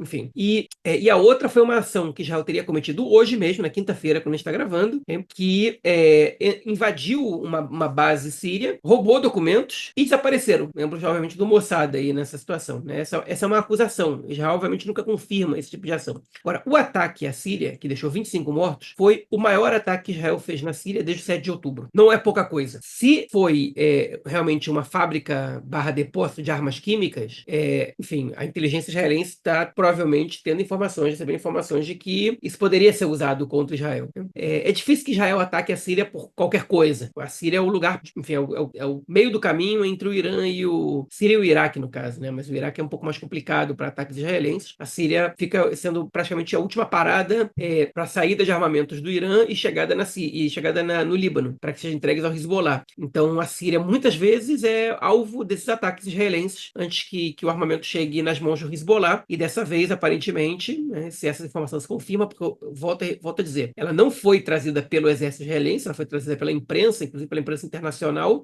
teria sido um depósito de armas químicas. E aí realmente é algo com qual a gente tem que se preocupar, caso esteja em jogo essa possibilidade de uso de armas químicas. E não, a gente não está falando aqui de armas químicas como fósforo branco, que tem um determinado tipo de permissividade de acordo com as leis de guerra, né? Se você não usa contra civis, você pode usar aqui e ali dessa maneira. A gente está falando de armas químicas como foram usadas no Iraque contra a população curda, na própria Síria, na Guerra Civil, que, enfim, que são muito mais perigosas e muito mais mortíferas e com nenhum objetivo militar por trás disso, exceto a morte de civis. É isso. Vamos então para o nosso segundo bloco, para tratarmos de questões da política interna esta semana. É isso, gente. Noah Goldenberg, 27 anos, moradora de Tel Aviv, sem ficha criminal, foi presa por 2 noites na semana passada, acusada de jogar um punhado de areia no fascista Benito Gvir, que passeava pela praia de Tel Aviv na última semana. A polícia indiciou a jovem por ataque a servidor público e também por atrapalhar a operação policial. As penas são de 3 anos cada, caso ela seja condenada. No domingo, 300 pessoas foram ao tribunal em Tel Aviv para, enfim, pressionar o juiz para que a Noa fosse liberada. Ela foi solta, foi mandada para prisão domiciliar e recebeu uma ordem de afastamento do Ben-Gvir de 30 dias. E por outro lado, em outro caso, o jornal Haaretz divulgou que oficiais da polícia foram indiretamente instruídos a não atuar no caso da invasão da base de Beit Lid, na Cisjordânia, para onde tinham sido levados os soldados acusados de torturar e estuprar um preso palestino. Comentamos disso há alguns episódios atrás. O vice-comissário de polícia, chamado Moshe Finch, que também é consultor de segurança do Ben-Gvir, ele, quando a invasão, né, essa base militar acontecia, ele entrou em contato com oficiais e disse para que eles tivessem sensibilidade na hora ali de atuar naquele caso. O pessoal, obviamente, entendeu a mensagem, a polícia não foi enviada para a base e quem teve que fazer isso conter, né, os invasores criminosos das bases do exército foram batalhões que foram deslocados de Gaza, inclusive, para poder fazer aí esse papel de polícia, já que o Ben-Gvir resolveu não mandar a polícia para aquele local. João, por um lado, a gente tem uma polícia que persegue manifestante e prende por 2 dias uma jovem acusada de jogar um punhado de areia nas costas do Ben-Gvir. E por outro lado, a mesma polícia, só que dessa vez orientada ali no chucho a não agir contra invasores de bases militares. É polícia política que chama isso, cara? Totalmente. Assim, esse caso da Noah Goldenberg mostra exatamente como funciona o aparato policial israelense, né? Ben-Gvir decidiu, na sexta-feira à tarde, fazer um passeio pela praia em Tel Aviv, um lugar onde ele não tem muito apoio popular, pelo contrário, onde ele é muito rejeitado, onde as pessoas odeiam ele. Ele resolveu descer ali até a praia, uma praia normal, não uma praia de religiosos, que eu acho que ele costuma frequentar, né? Se é que ele frequenta, alguma praia, às vésperas de começar o Shabat, né? Muito pouco tempo antes. Ele foi lá fazer uma provocação. É permitido? Não tá fazendo nada ilegal. Ele pode ir lá e as pessoas podem vaiar. E aí, essa jovem de 27 anos pegou, segundo a polícia, um punhado de areia molhada, fez uma bola de areia e atacou o ministro. E aí, a polícia foi atrás dela, ela incrédula que a polícia estava indo atrás dela porque tinha jogado areia, entrou na água para se esconder e ficou muito tempo na água e a polícia ficou esperando ela sair, até que ela saiu, se entregou, disse que foi investigada de biquíni, que ninguém, enfim, com cheia de areia, que que ninguém deixou ela tipo, se recompor, botar uma roupa e tal. E ela foi levada presa, e o juiz que recebeu o caso na noite de sexta-feira, o juiz de plantão, não autorizou a polícia a libertar a Noah Goldenberg. Ela é epiléptica, a mãe dela estava desesperada, a mãe dela é advogada, inclusive, porque ela podia, enfim, não sabia em que condições ela estava. A deputada Naama Lanzini estava coordenando um grupo de pessoas que foram até a polícia, que fizeram pressão na polícia para saber informações sobre ela. A polícia mentiu para a deputada Naama Lanzini sobre onde estava a Noah, disse que ela não estava lá, e ela falou: a gente viu ela sendo trazida para cá, vocês estão mentindo. A polícia, enfim, teve que assumir a verdade, né? E aí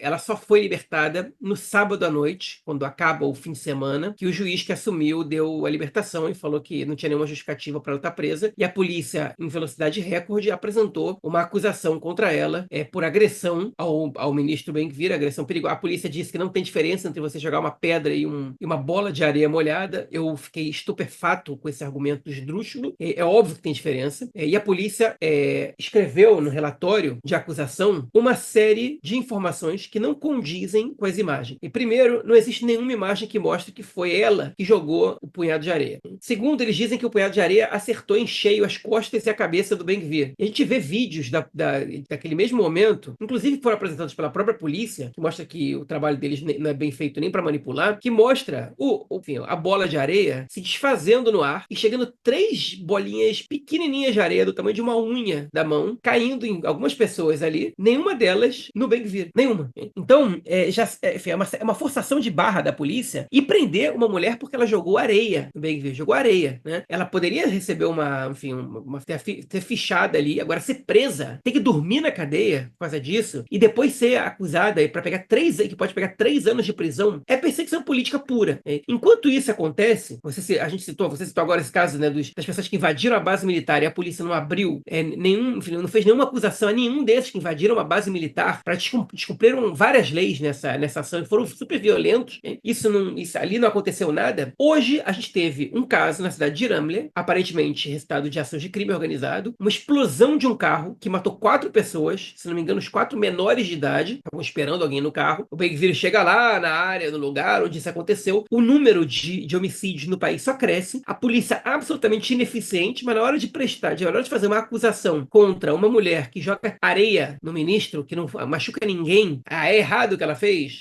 É errado do ponto de vista legal, né? É errado. Jogar areia não pode. Agora, você deixar a pessoa presa e fazer uma acusação e pedir a condenação dessa pessoa por 3 anos, enfim, se isso não é intimidação, se não é um absurdo, né? Eu não sei o que é. E ela, inclusive, nega que ela tenha jogado areia. Ela não admitiu que ela jogou areia até agora. Essa é a versão que a gente está contando agora, é a versão da polícia. E mesmo que ela tenha jogado, essa areia não atingiu ninguém, não machucou ninguém, não ficou nem perto de machucar alguém. E não poderia ter machucado. Quando é que uma bola de areia vai machucar alguém? Pelo amor de Deus.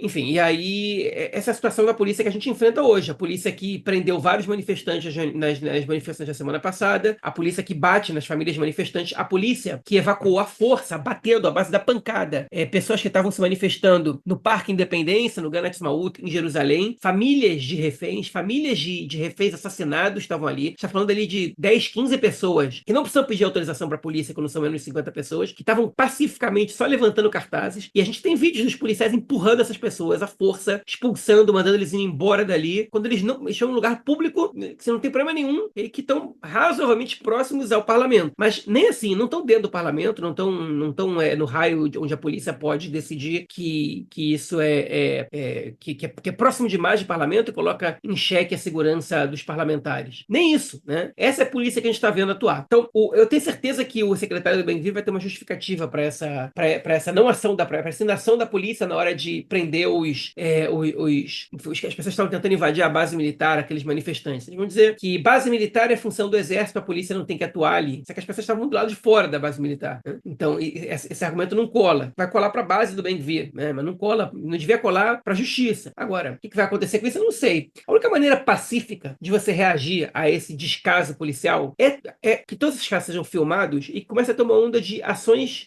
na justiça contra policiais que cometerem esse tipo de ação, de ações violentas. Aí eu acho que eles vão começar a ter medo, porque a justiça ainda, e a gente vai falar sobre isso daqui a pouquinho, ainda não foi plenamente cooptada. Okay? Ela foi parcialmente, já está sendo há muito tempo, inclusive, e agora com isso eu termino minha fala, o juiz que manteve a Noah Goldenberg presa, né, de sexta para sábado, ele é um ex-membro do partido Ihud Leumi, que é um partido da extrema-direita, do qual fazia parte o Bezalel Smotrich. Ele tem atuação em diversos movimentos da extrema-direita e, enfim, lamentavelmente, esse cara era o juiz que estava ali no turno, né? Agora, só um sujeito desses poderia autorizar uma prisão de uma pessoa que jogou areia, que supostamente jogou areia no primeiro-ministro por uma noite ali, sendo epiléptica, nessas condições que a gente está descrevendo. Enfim, deixa aí a palavra para você. Então é isso, né? A gente vê mais uma vez um exemplo da polícia política e de setores do sistema judiciário também completamente politizados e fazendo justiça dessa forma.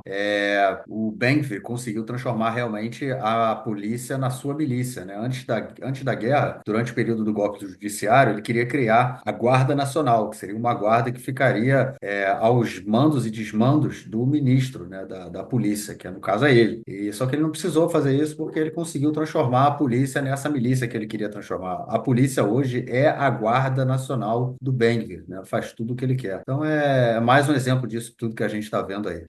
Mas, João, já que a gente está falando do Ben-Gvir, né? Vamos continuar falando dele um pouquinho, cara. Será que ele foi deixado de lado pelo Netanyahu? Essa semana o Netanyahu resolveu reorganizar ali o seu gabinete de guerra, né? Desde a saída do Gantz e do Eisenkot não havia nenhum gabinete de guerra oficial, né? E agora, voltou a ter. E a escalação do time dos infernos é a seguinte: Netanyahu, Yoav Gallant, né, que é o ministro da Defesa, Israel Katz, que é o ministro do Exterior, Yariv Levin, que é o ministro da Justiça, Ron Dermer, que é o ministro dos Assuntos Estratégicos, Bezalel Smotrich, que é o ministro das Finanças e da Administração Civil, né, que é o ministro da Ocupação, e o deputado Aryeh Deri, do partido Shas. Ou seja, são 5 membros, são 4, não, é o Netanyahu, o Gallant, o Katz, o Levin e o Dermer, que são do Likud, o Bezalel Smotrich, né, que é do Partido Sionismo Religioso, e o deputado Aryeh Deri, que não é ministro, mas é deputado do Partido Shas, também faz parte aí desse pequeno gabinete de segurança. E o Ben-Gvir foi deixado de lado, não está ali representado. Ele que, inclusive, quando o Guidon Sar saiu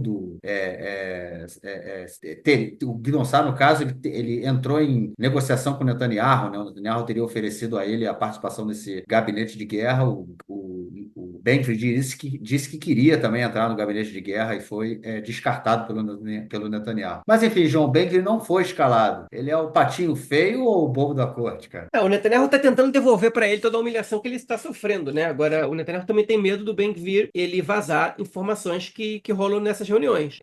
Esse gabinete não foi institucionalizado, esses membros não estão presentes, todos eles, em todas as reuniões, mas eles estão presentes em quase todas, alguns estão em todas. Ele formou o seu novo gabinete de guerra para debater as questões mais sensíveis, para ter alguma legitimidade perante o governo, e o Ben-Gvir foi escanteado disso. Perguntei por que o Ben-Gvir sim e o Smotrich não. Por que o Smotrich está lá? E o meu palpite é que o Netanyahu ele quer o apoio do Smotrich caso haja um cessar-fogo. Ele quer que o Smotrich participe das reuniões desse gabinete, para que caso haja um cessar-fogo, ele não abandone o governo. E ele se baseia, obviamente, na questão da baixa popularidade do Smotrich, que essa semana não ultrapassou a cláusula de barreira da pesquisa do Canal 12, uma pesquisa que deu para o bloco do Netanyahu somente 42 cadeiras, ou 43, um número muito baixo, inclusive perto do que eles estavam tendo ultimamente. Óbvio que isso também tem relação com o Smotrich não ter passado a cláusula de barreira, mas também tem a ver com a queda do Ben-Gvir nas pesquisas, e isso, enfim, isso influencia. Caso o Bennett entre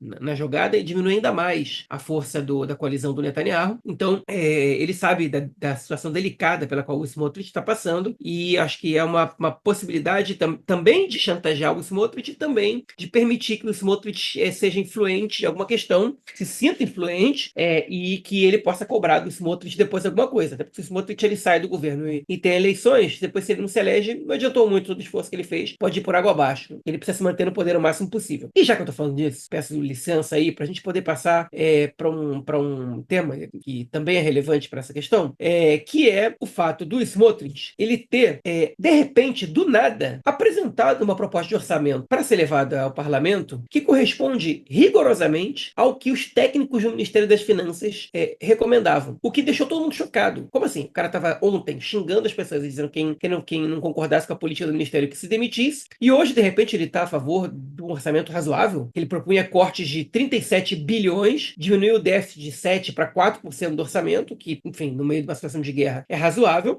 e o Ministério está um pouco surpreso, né, com isso, o corpo técnico, embora eles estejam satisfeitos com essa mudança. A gente começa a pensar, de onde veio essa mudança, né?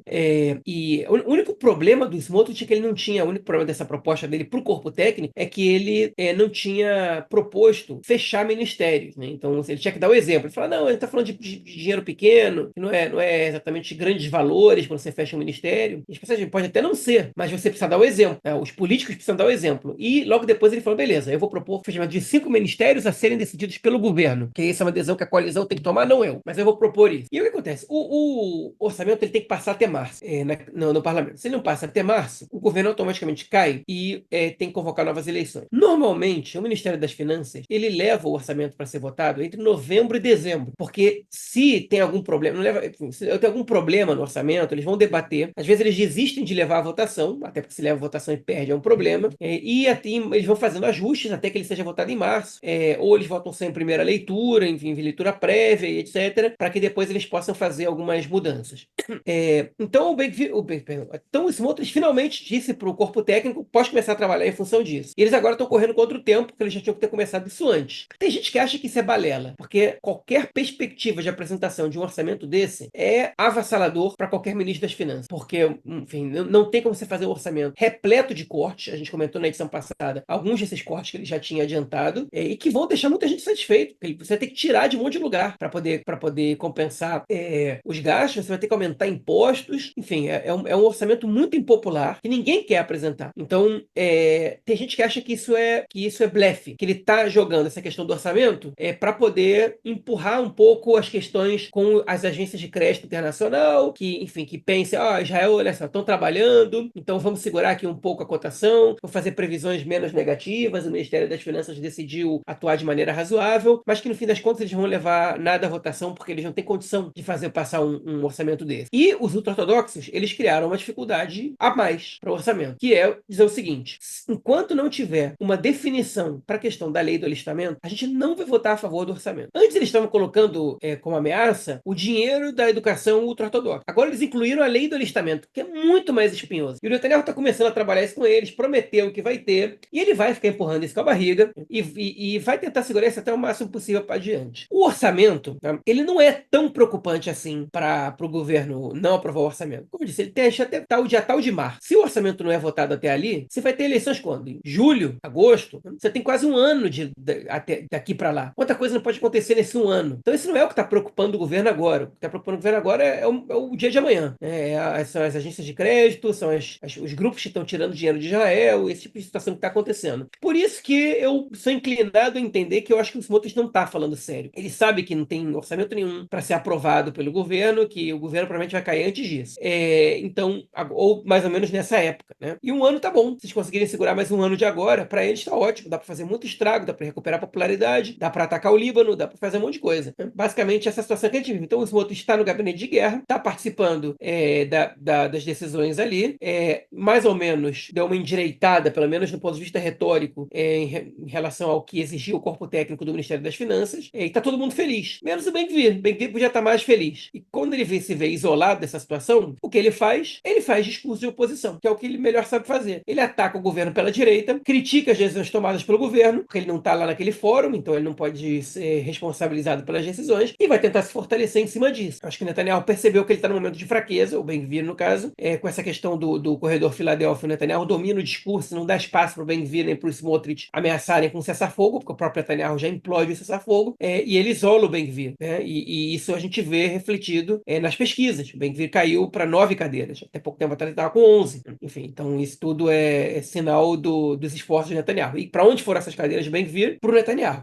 O Likud está lá com as 22 cadeiras deles, ou para o Netanyahu, ou para ninguém, ou inclusive para outro bloco. Ou para o principal pesadelo para o Ben-Gvir, talvez tenha ido para o Shas. Isso, a dança de cadeiras que a gente vê que já acontece aí há muito tempo, né, no governo, todo mundo aí querendo a sua bocada e tentando se manter no governo a todo custo, né? Eu acho que essa questão do Smotrich também é muito isso, né? Essa reorientação dele, talvez a gente possa, como a gente tem visto aí que ele não passa a cláusula de barreiras há algum tempo, né? Apesar da política dele ter sido ele ter conseguido avançar bastante a polícia, né? Eu sempre falo que ele e o Ben-Gvir são os maiores vencedores dessa guerra, são os únicos vencedores nessa guerra, no caso. E ele, não, o Smotrich não consegue passar a cláusula de barreiras. Então, de repente, essa mudança, essa reorientação política dele, no que diz respeito à questão do orçamento, como também uma tentativa de manter o governo de pé, pode ser que a gente veja uma aproximação aí do Netanyahu com o Smotrich em termos eleitorais também, né?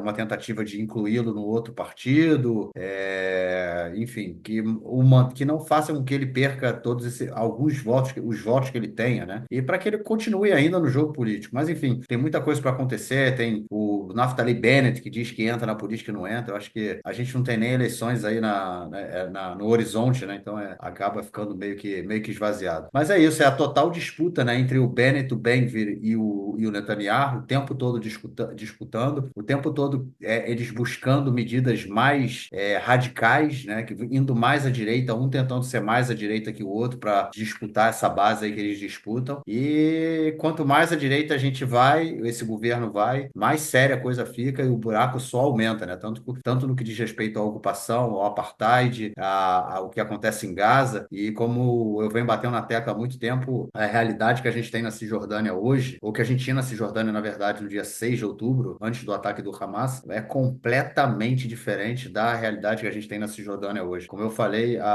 comentando aí uma notícia do bloco anterior, foram 41 postos avançados criados durante esse governo, 24 só durante a guerra. Ou seja, mudar essa realidade depois, com aprovação, eles aprovaram também, durante esse período, a construção de novas casas em assentamentos. O Smotrich, ele avançou com a legalização de dezenas de postos avançados e assentamentos que eram considerados ilegais pela legislação israelense. Ou seja, a gente tem visto aí essa movimentação grande da extrema-direita durante esse governo, né? E isso aí é mais um elemento desse jogo deles aí. Mas é isso, João.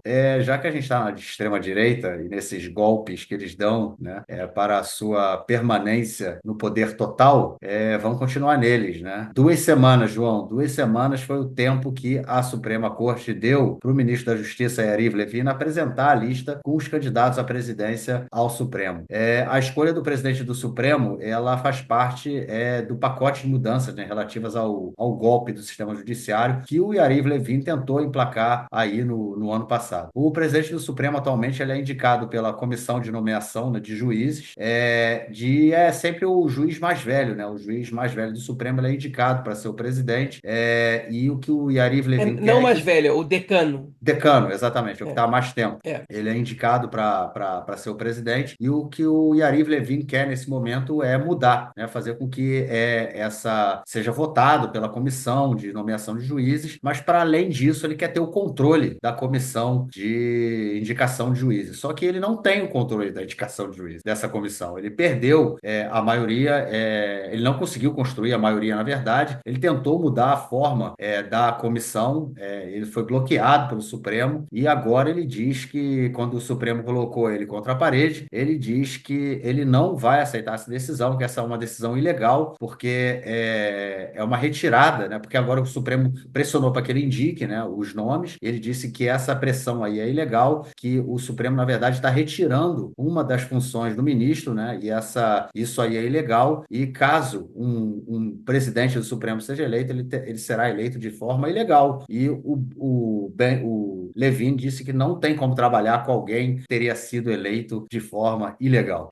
João, quais as alternativas que restam para o Yariv Levin? Letra A, nenhuma das alternativas abaixo. Letra B, respeitar a decisão do Supremo. Letra C, tentar dar um golpe e aprovar uma lei que mude o processo de votação. Ou letra D, chutar o balde e não nomear absolutamente ninguém. A letra B, ele não tem tempo. Se ele tivesse, talvez ele tentasse, mas ele não tem tempo, porque a justiça deu para ele, no caso, a Suprema Corte deu para ele 2 semanas para ele convocar a comissão para nomear o presidente da Suprema Corte, e a Knesset, o parlamento, está em recesso. Então ele não pode lançar um projeto de lei para alterar, ou para formalizar, porque eu acho que isso nem é formalizado em lei, como o funcionamento da comissão, que eu acho que é uma decisão da própria Suprema Corte, né, uma coisa que foi registrada pela própria Suprema Corte, que foi um decreto judicial, uma vez que o parlamento jamais transformou isso em lei. Mas ele não tem tempo, como o parlamento parlamento tem recesso até o final de outubro, ele não tem alternativa que não convocar a comissão. Ele pode se recusar. Se ele se recusar a convocar a comissão, aí é que a gente tem que perguntar o que vai fazer a Suprema Corte. A Suprema Corte pode declarar o Ministério da Justiça em vacância, ou seja, que ele não é mais o ministro, enfim,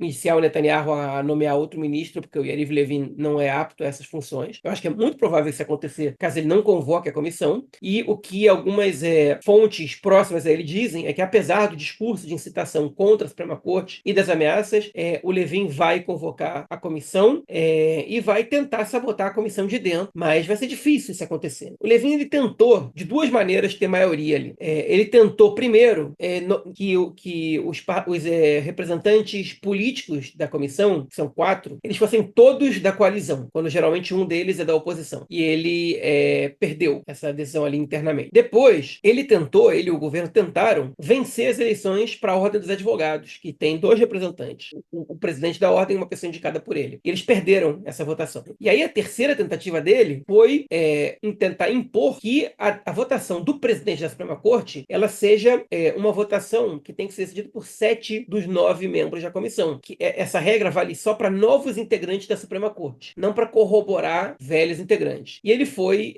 derrotado nessa mesa. A Suprema Corte não aceitou essa mudança das regras do jogo com o jogo em andamento. E aí, nessa brincadeira, ele não convoca a comissão. E a Suprema Corte diz, já basta. O Fogelman vai se aposentar em outubro e você precisa convocar a comissão para nomear o presidente que vai assumir quando ele se aposentar, né? E pronto, você não quer nomear novos juízes? O problema é teu. Agora a Suprema Corte não pode funcionar sem presidente. Então eles botaram ele contra a parede e no meio da guerra é difícil que o Netanyahu apoie o Levin em uma batalha tão impopular para o governo, porque parte da população importante acha que o fracasso da guerra ele se deve à reforma judicial que o Levin tentou empurrar contra a goela abaixo, na verdade, da população, que era majoritariamente contrária a essa reforma, que é um golpe, no caso, né, que é uma mudança das regras, sem uma maioria absoluta, sem nada disso, e que isso foi o que enfraqueceu o país e deixou o país nessa situação de vulnerabilidade para o ataque do Hamas 7 de outubro, o que certamente é parte do problema, não é todo o problema. E o Netanyahu não vai apoiar uma crise institucional com a Suprema Corte numa situação como essa. Então, acho que o Levin vai acabar convocando a comissão, a menos que o Levin queira ir para a vida ou morte, né, para tudo ou nada, e isso aí pode acabar com a carreira política dele, ou pelo menos a curto prazo. A longo prazo ele pode tentar aparecer aí como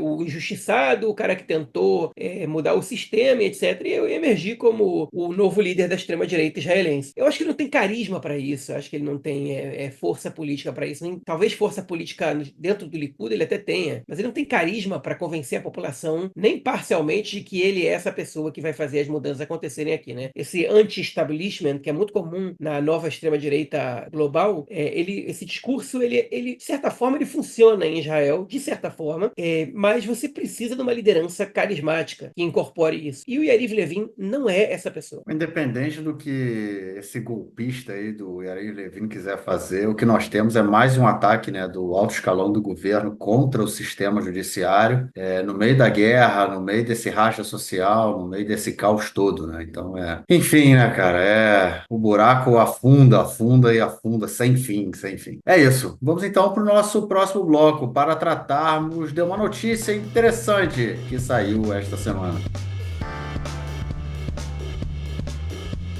Bom, gente, como já é tradição, no início desse bloco, nomeamos nossas queridas e queridos ouvintes que podem e estão colaborando com o nosso projeto. Para quem pode, quer e ainda não o faz e mora no Brasil, pode contribuir pela plataforma Apoia-se e quem mora no exterior, contribui pela plataforma Patreon. Os links se encontram na descrição do episódio. Vamos então ao nome das nossas queridas e queridos ouvintes. A Rezende, Abel Souto, Alcides Manzoni, Ale Edelstein, Alex Guppermacher, Alex Zeiler, Alexandre Himmelstein, Alan Tabakov, André Mermelstein, Angela Goldstein, Arthur Benchimol, Asher Kipperstock, Bernardo Chigres, Bernardo Mascarenhas, Carlos Besso, Carlos Grum, Clarice, Cláudio Dailac, Cláudio Solono, Daniel Feldman, Daniel Schor, Daniel Spector, Daniela Rosenbaum, Daniele Salgado de Oliveira, Dani Abensur, David Koifman, Débora Blanc, Débora Rosenfeld, Débora Segal, Eduardo Eduardo Feingold, Eliane Cooperman, Eliane Pschol, Eveline Alperovitch, Fabiana Vanderlan, Fábio Belegard, Fábio Gleiser, Fábio Lúcio, Felipe Yachimov, Fernanda Carme, Fernando Gainer, Flávio Rabinovich, Gabriel Heffel, Giovanni Orso, Júlia Tucci, Juliana Mordente, Glenda Rubenstein, Gustavo Frota Pereira, Guta Tomauskin, Guto Pereira Nunes, Helena Latermacher, Henry Gandelman, Ida Sandes, Igor Sender, Ilana Stein, Isaac Guanais, José Orenstein, Júlia Rios, Leonardo Bueno, Leonardo Stuhl, Liana Fonseca, Liana Starobinas, Liz Unikovsky, Luana Lima, Luciana Maslum, Luiz Benoliel, Luiz Lederman, Marcela Bronstein, Marcelo Schilvarker, Marcos Sarue, Marcos Gandelsman, Marcos Paulo Januário de Souza, Margarida Lacombe, Mariana Fison, Maurício Landi, Mayra Weinstock, Michele Schuckmann, Miguel Fausto, Mila Chazeliov, Mônica Fagundes Klein Guneviek, Muriel Correia, Museu Judaico de São Paulo, Noah Vago, Padu de Almeida, Patrícia Tomauskin, Felipe Zucker, Rafael Fleischmann, Rafael Stern, Rafaela Barcai, Raquel Penariol, Renato Ackermann, Renato Bejinski, Richard Sirrel, Roberto Dias Pereira, Roberto May, Roberto Tonani, Rosa Harsheim, Rubens Kohn, Sérgio Goldbaum, Sharon Feldman, Sidney Weissman, Silvia May, Suzana Saul, Thaís Scheinberg, Yael Kat, Yael Reinstein, Yuri Jacob Lumer. É isso, gente. Como eu falei, para quem pode e quer colaborar e ainda não faz, os links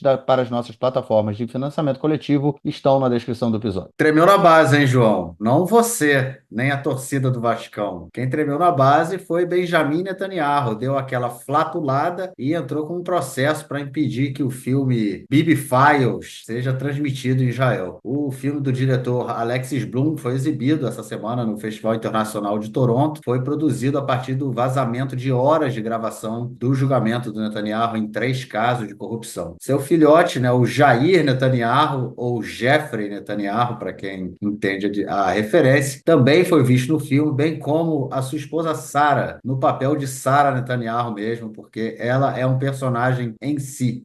Ô João, não vale indicar o Bibi Files como dica cultural não, hein? Eu não consegui achar, mas a galera quer colocar o vídeo para jogo. Tá ansioso para ver esse filme, cara? Eu queria ver, sim.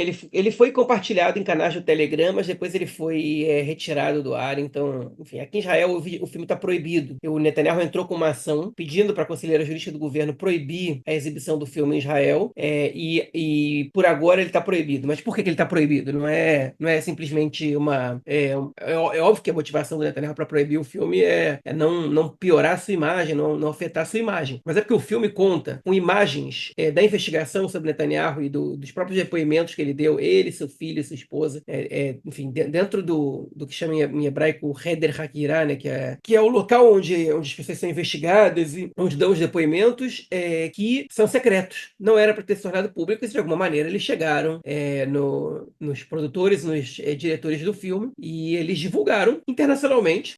O Canadá, onde o filme foi primeiramente transmitido, passou, né, no cinema, no Festival de Toronto, não tem nada a ver com a lei israelense. Eles passam o que eles. O filme passa ali, dane-se, a lei canadense não proíbe nada disso. Então, o filme está proibido em Israel, mas ele vai correr o mundo. Quem viu o filme fala que é assustador, né? A maneira como a família Netanyahu mente na cara dura, sabendo que eles estão mentindo, sabendo, enfim, depois que as informações vêm à tona, é ainda mais claro que se trata de mentira, né? Mas que eles continuam mentindo e continuam sustentando essa narrativa. O Netanyahu está preocupado com a disseminação desse filme por aí. Eu tenho certeza que trechos desse filme vão começar a circular em pouco tempo nas redes sociais, e vão ser apagados, e vão circular, vão ser apagados, vai ser provedores do exterior que vão colocar, e vai ser muito difícil evitar que a gente veja esses trechos, e isso é ruim para ele, né? Isso vai derrubar o governo? Não criem expectativas, né, que isso vai derrubar o governo, mas isso enfraquece a posição do Netanyahu, tudo isso enfraquece. Derrubar o governo não depende dele, depende dos aliados dele, que até agora não acham que é proveitoso isso, né, para eles mesmos. Quando eles acharem, o governo cai. Mas enfim, é um filme que eu gostaria de ver. É óbvio que tem uma narrativa por trás disso, é óbvio que tem um argumento que o filme quer obedecer, e que eles, enfim, qualquer filme que seja documentário ou ficção, você tem o recorte, né, que as pessoas querem fazer, as informações que eles decidem colocar, na ordem que eles decidem, e assim, eles decidem não colocar, mas eles trazem cenas que a gente não viu e que eu tô curioso para ver. Agora, enfim, curiosidade matou o gato, né? Eu vou esperar quando esse filme puder chegar aqui. Em algum momento a gente vai ver. Talvez a gente tenha que começar a ver em partes, depois a gente vai ver ele inteiro, mas em algum momento a gente vai ver. Enfim, e o Netanyahu tá preocupado, porque daqui a pouco esse filme vai chegar e vai ser complicado. Vai ser complicado lidar com isso, lidar com as acusações, lidar com as mentiras que ele falou e ter que justificar. Obviamente que ele vai se negar a falar sobre isso o máximo que ele puder, até o momento que não der mais. E lembrando o depoimento dele marcado para 2 de dezembro, e se nenhum desastre acontecer e a Suprema Corte for dura, não vai adiar de novo e ele vai falar. E já que eu tô falando em filme, eu já passo de vez para dica cultural, e hoje é minha vez, essa semana é minha vez. Eu vou recomendar um filme que não é tão velho assim, mas também não é de semana passada. É um filme de 2014. Se não me engano, está disponível no Prime Video, na plataforma de streaming, que se chama Get, o julgamento de Viviane Amsalem, dos diretores Ronit Eukabetz e Shlomi Eukabetz.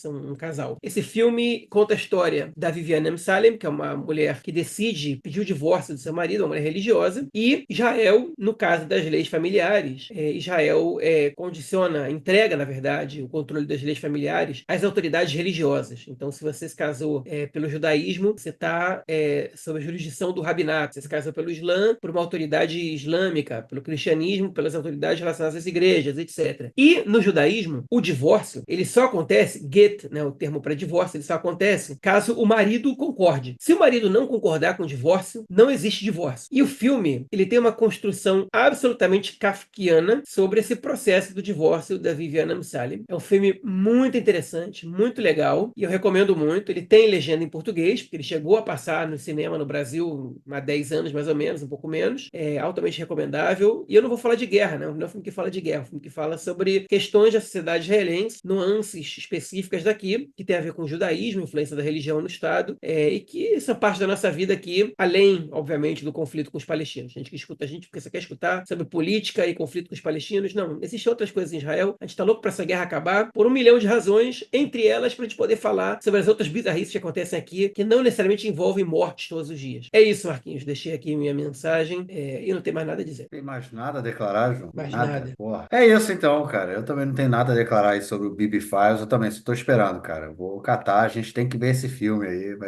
Vai ser filme, vai ser sentado comendo pipoca, né? Tipo aquele meme do GIF do Michael Jackson, eu comendo pipoca, vendo thriller, né? Mais ou menos isso. É isso assim que eu vou ver esse vídeo do Benjamin Netanyahu. É isso, João. Ficamos por aqui então 11h33 da noite e nos falamos na semana que vem para gravarmos nosso próximo episódio. Forte abraço, cara. Abraço, até mais. Tchau, tchau.